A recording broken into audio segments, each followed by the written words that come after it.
I fell in love immediately. For a kid who hadn't yet seen Back to the Future, Square's time-traveling story was a foreign concept. I could battle dinosaurs, repair robots, recruit anthropomorphic frogs. I could spend hours with Chrono and Luca, prepping for those showdowns with the parasite Lagos. I could finish the game more than a dozen different ways, all the while mesmerized by the links between the past, present, and future. In short, Chrono Trigger was a seminal game for me. Its ever-twisting plot and colorful characters sparked an intense love for RPGs, specifically those made in Japan. I would later pour hours into Suikoden 2, Secret of Mana, Super Mario RPG, and most games in the Pokemon series. I loved their long-form narratives. I loved grinding for experience. I loved the melodramatic, sometimes surrealistic world building. But as the video game release schedule became more crowded, and the number of quality games increased every year, I gradually fell off the JRPG train. The things I loved about the genre in the first place became the very things that pushed me away. They began to feel too long. Grinding began to seem like a waste of time. Their stories felt juvenile when stacked against the likes of Braid, Portal 2, or The Last of Us. The magic I discovered as a kid had all but evaporated. But just weeks ago, it all came rushing back.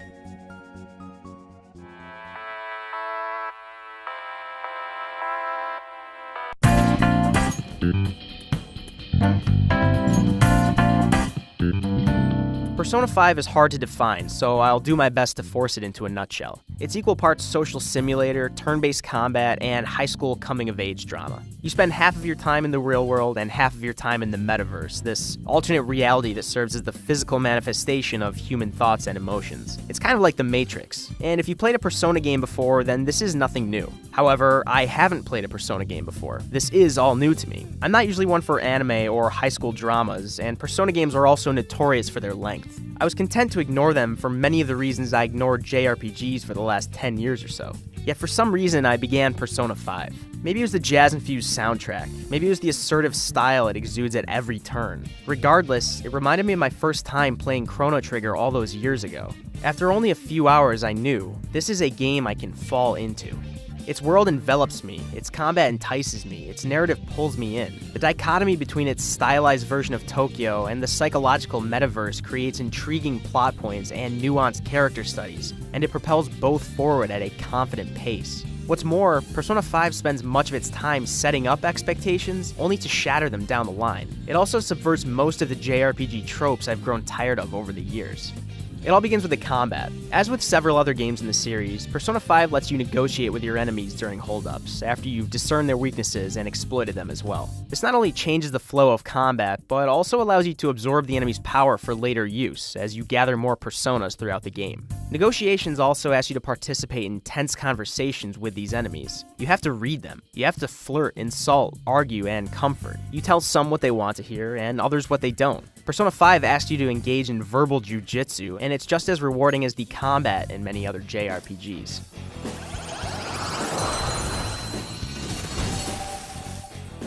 But Persona 5 is disruptive on higher levels too. More than anything, this game respects my time.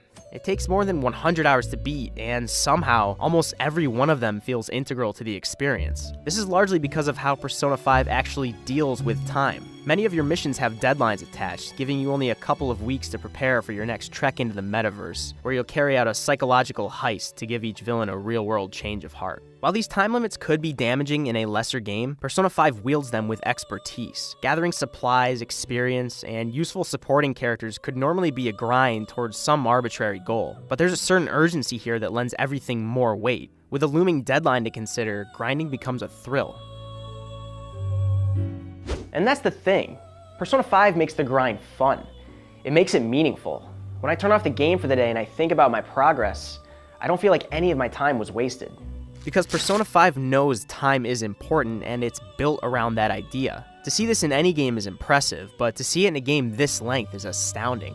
That is, each and every small activity feels important within the larger game. Exploring Tokyo's nightlife improves your social skills. Doing laundry cleans valuable equipment. Studying increases your knowledge, which aids your relationship with intelligent characters, which grants you new combat skills and dialogue options. And then there are the relationships themselves. By earning the confidence of your fellow students and Tokyo citizens, you'll build a ragtag band of thieves and accomplices, gaining notoriety and power in both the real world and the metaverse. Leaving aside the fantastic dialogue and heartfelt nature of Persona 5's social aspects, it's also just downright fun to foster these relationships. You learn your allies on personal and functional levels. You gain new skills as you improve these bonds. You form a psychic army of sorts to take on Tokyo's corrupt underbelly. Persona 5's social aspects don't sit apart from its combat and exploration. It's all of a piece. What kind of person do you think I was? There's no way I'd turn out to be some bad guy in the end, right? And although I'm only just beginning to talk about the characters, it's actually here where Persona 5 is at its most brilliant. RPG characters have this tendency to fall into categories, filling out archetypes in the service of a familiar structure from game to game. There's the brash, rebellious punk, the antisocial geek, the just, rule-abiding citizen. Persona 5 has each of these, but as in the rest of the game, it jumps at the chance to pick these stereotypes apart. Just when I thought I knew a character, they revealed something about their past or their life at home, and it warped my perception. In many cases, the game showed how someone might mold their personality to fit these archetypes on purpose. It's no coincidence that this unfolds during these characters' high school years. It's a time when labels run rampant, amplifying the confusion of people who don't know who they are or where they're going. The characters in Persona 5 embody this confusion in spades. They're all outsiders, they're all lonely, and they deal with it in different ways, through violence, rebellion, withdrawal, or art.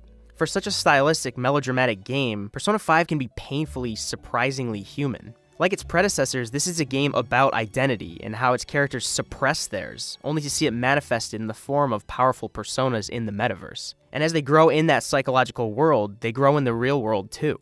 They begin to express themselves. They gain some semblance of understanding as they undergo trials and build relationships. I've started several JRPGs in recent years, hoping one of them would pull me back into the genre I fell in love with so long ago. But the more I tried, the more I felt like giving up. It felt like I was searching for something that wasn't there. Yet my favorite games and movies deconstruct the genres they're placed in, and here's a game that does just that. Persona 5 examines the character archetypes, combat systems, and repetitive grinding often attributed to the JRPG space, and flies in the face of each and every one. Like its rebellious, subversive characters, Persona 5 defies the labels its surface value attracts.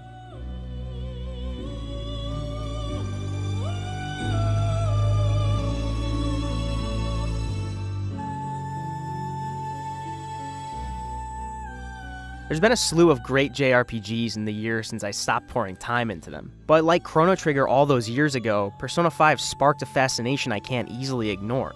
It reminded me why I fell in love with JRPGs in the first place, and I can't wait to go back and see what I've missed.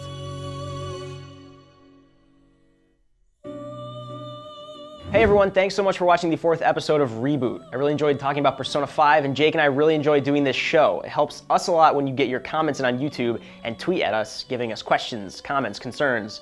So in the meantime, when we talk about Persona 5 feedback on next episode, get those comments in, and we will also tease the next episode. We'll see you then.